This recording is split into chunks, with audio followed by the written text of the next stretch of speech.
Dhe Anglia në këtë kuptim ka qenë gjithmonë armike me Amerikën dhe ka dashur ta kalonte drejt anarkisë dhe drejt shkatrimit Amerikën, mirë po ardhja e Trumpit e shkëputi koalicionin djallëzor anglo-amerikan dhe çliroi Evropën nga thonjtë e kabalës që thonjtë ushtarak që ishin me qendër në Shtetet e Bashkuara, në Ushtrinë Amerikane, dhe Evropa më në fund u la e lirë është duke u larguar Ushtria Amerikane nga Evropa, sepse Evropa është e pushtuar Gjermania dhe Italia prej 100 vjetësh, po tashi ka dy vektorë të fuqishëm në lojë.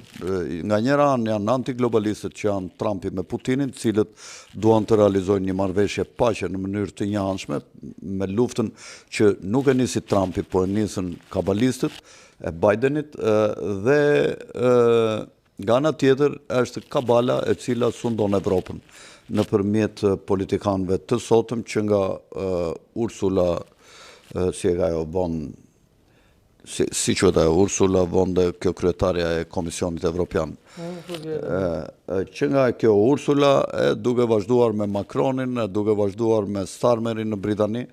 Britania gjithmonë ka qenë armike e Evropës dhe është kujdesur që Evropa mos binte në një dorë dhe ka bashkëpunuar për këtë, qoftë me bolshevikët rusë, cilët i solli vetë Britania në pushtet, qoftë edhe me Shtetet e Bashkuara. Britania ose kabala nuk ja fali Francës, e cila dha kontribut në krijimin e Shtetit të Lirë Amerikan me 1776 nëpërmjet disa ushtarakëve të saj që i dërgoi atje, që organizuan rebelimin, po edhe rusëve, të cilët gjatë kohës që Britania përgatiti luftën civile me 1861-1866, luftën civile në Shtetet e Bashkuara, kur ishte Abraham Lincolni, edhe rusët që ndihmuan Abraham Lincolnin që mos ndahesha Amerika, britanikët nuk ja falen duke ekzekutuar familjen Romanov me kongresin, domethënë mbas revolucionit tetorit me 1917. Dhe tashi nga përplasja e këtyre kabalës me qendër në City of London dhe me qyteti financiar në qendër të Londrës dhe Rusisë me Amerikën nga ana tjetër, do të ketë sigurisht përplasje dhe mund të ketë ndryshime të kufijve. Po vetë kabala ka kërkuar që të kishte ndryshime kufinsh. Kush prej tyre do të zhbësi si shtet ndaj një shtet që nuk e morë shembull? Këta globalistët kanë pasur në plan që në Ballkan të krijohej Arkshigjeta Myslimane Ballkanike deri në vitin 2033. A do të ekzistojë për shembull Maqedonia si shtet sa kohë? Po, për Maqedoninë ka patur disa skenar, një ka qenë që të ndahet në mes shqiptarëve dhe bullgarëve. Shteti Maqedonas ka pasur probleme për kudo kalonin qytete të tilla të rëndësishme si Shkupi dhe Ohri. Ka pasur një ide tjetër që të Rinjtë e Bashkuar, e cila nga Instituti Chatham House i Londrës, që është instituti që merret me kolonitë ose me vendet e botës së dytë dhe të tretë, është diskutuar që mund të linin dhe një shtet të vogël me qendër Shkupin, me një qendër shumë të vogël, janë një pjesë që janë kryesisht ortodoks me origjinë shqiptare, që janë slavizuar nga gjuha për shkak të kishës, po që nuk e ndjejnë veten bullgar dhe për shkak të fesë nuk e ndjejnë mirë as me shqiptarët, dhe ata duan të krijojnë një identitet midis tyre dy identiteteve të mëdha, dhe është menduar dhe ky si opsion që të lihet dhe një shtet i vogël për këta ortodoksët shqiptar që janë slavizuar nga gjuha, siç e thash për shkak të kishës. Kurse varianti tjetër është që gjithë Maqedonia ty në atë që quhet Arkshigjeta Myslimane Ballkanike, ky është opsioni më pak i mundshëm. Arkshigjeta Myslimane Ballkanike ka formën e një gjysmarku të shigjetës dhe fillon nga Bosnia Myslimane, vjen në Sandžak. Sandžaku do shkëmbehet me Republika Srpskan dhe e cila do bashkohet me Serbinë. Serbia do gjendet një pretekst për të sulmuar dhe për të kantonizuar, për të bërë federat, ku një do jetë Vojvodina, një do jetë Nishi, një do jetë Beogradi, një do jetë Republika Srpska. Dhe ky ka qenë plani i kabalës për ta mbajtur Serbinë në thundrat e saj për shkak të orientimit prorus që kanë serbët dhe që kabalës kjo nuk i pëlqen. Të shohim tash se çfarë mund të ndodhë në Bosnjë. Kanë filluar konfliktet, Kabala ose NATO-ja ka dërguar mbi 300 tanke këto ditë në Bosnjë,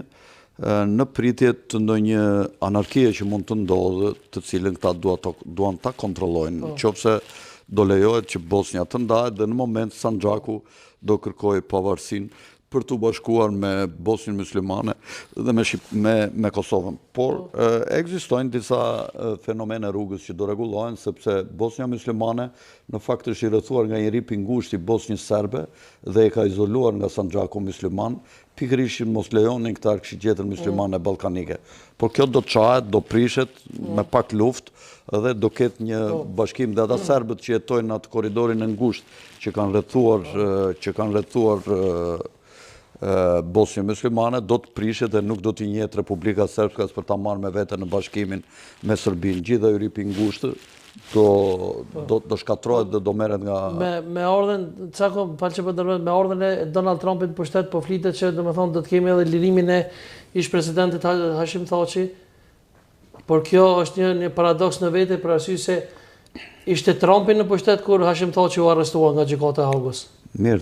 Trumpi nuk kishte kontroll mbi gjykatën e Hagës, gjykatën e Hagës e kishte Kabala në kontroll dhe ishin të njëjtët gjyqtarë, Smithi që ka qenë kundër Thaçit, që ka pasur